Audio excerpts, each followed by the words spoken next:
but are often reluctant to share.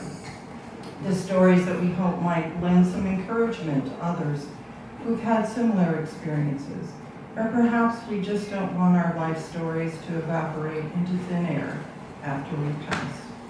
Jake and I started this project 2 years ago. I thought it would be finished within 6 months, and then life happened.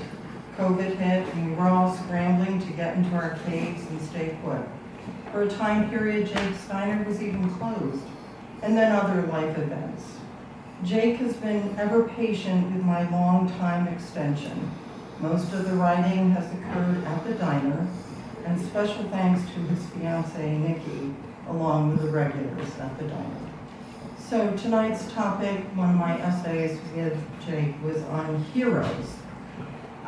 Jake, who are your heroes? And what characteristics do they possess that you value? How in your life have you tried to incorporate some of these values? I'll be right back with you, Linda. I gotta go check on the grill first. When I get back, I'll tell you about my father. Do you want more coffee? I'm fine, Jake. On second thought, I think I'll have a poached egg. Hold the fries, please. Maybe some raisin bread, and oh, a side of bacon for me.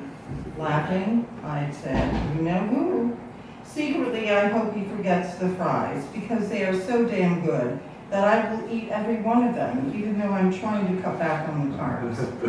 The laughing part is tied to my miniature poodle, Heidi, the only dog allowed in Jake Steiner. Heidi served at the same time as me with a petite plate of cut-up ham and sausage. She sits there patiently, all eyes on the kitchen, knowing that her turn will be soon. She knows that barking or jumping are not acceptable behaviors. You got it, Jake replies as he does his 100-yard dash back into the kitchen. He's gone in a flash, but I can see his upper arms moving like steel rods, pounding up and down whatever needs to be pounded back in what I call sacred rear land. And then he's back with another flash, sits his athletic, wiry, bony frame in a chair. Does this guy ever just do plain walking or plain sitting? No, he's already perched, as I say, into ready mode. And then he starts. My dad and my uncle are my main heroes. My dad has since passed away. Linda, you and Tom were at my dad's funeral, and you saw how many friends and family showed up to honor him. Family from the South drove up and came to pay their respects. Even those who never knew him were moved by the tributes at his funeral. No one had to show up if they didn't want to, but throughout life, he had shown up for others. He wasn't perfect, no dad is, but he made the best out of what life had given him, and he was filled with gratitude. And my dad was one of these people who would tell it like it is.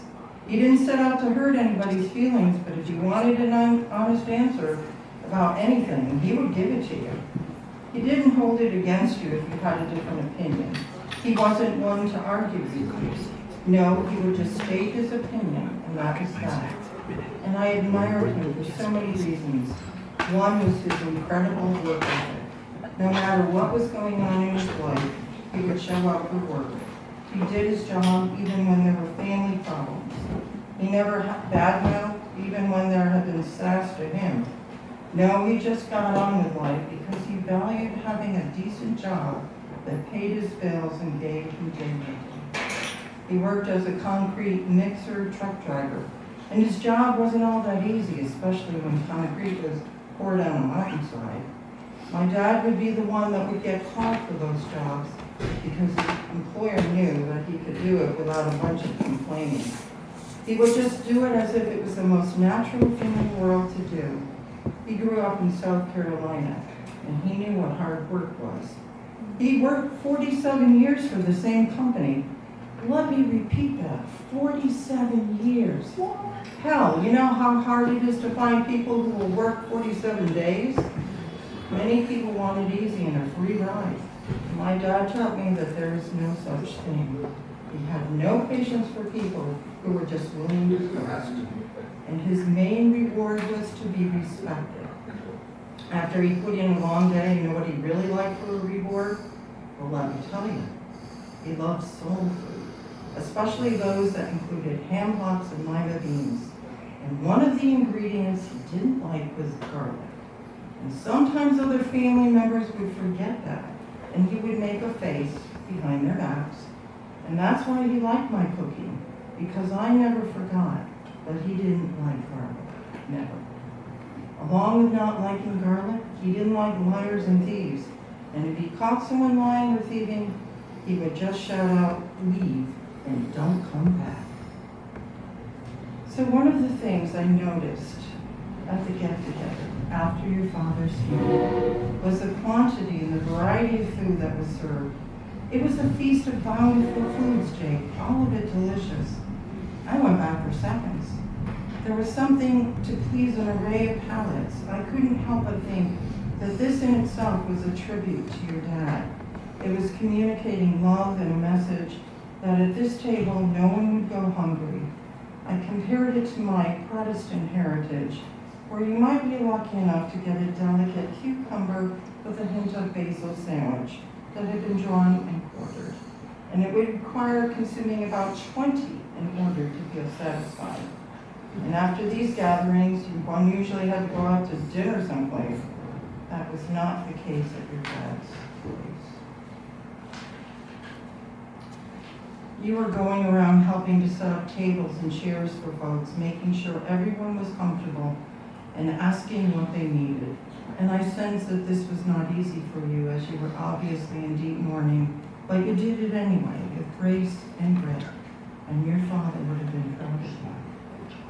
Jake sucked in his breath before he answered and grabbed a napkin from a dispenser, wiping the tears away, taking another full swipe. And he cleared his throat before he began. And this time he had committed his entire body to sitting in the chair, as if now he was glued to it. Yeah, it was a good gathering with a lot of folks I had not seen or even talked to in years. And there were some stories of family and friends here that I had heard before, and some that I had never heard.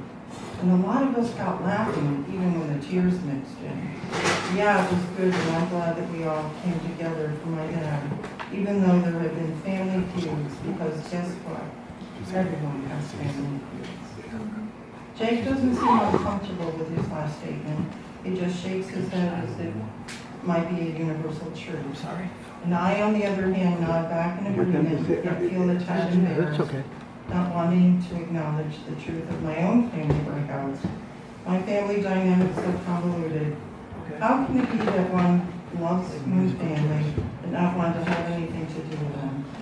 And then there are piles of resentments and issues that have never been resolved, and that unless one hauls the entire group into a therapist office, none of these painful wounds will ever heal.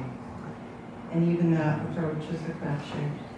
I marvel at Jake's ability to acknowledge that not everything has been hunky-dory in his family, but to also not dwell on it. The times when he has shared some difficult moments with family members, I've just listened. There's no judgment here. The old adage of there are many sides to a story kick in. When a recollection of family dynamics becomes too sensitive or painful, we just let those sit out there unanswered, unresolved. And we sit with the pain, both of us sipping the coffee, silently wishing that it was different, knowing down to our tippy toes that some things will never change.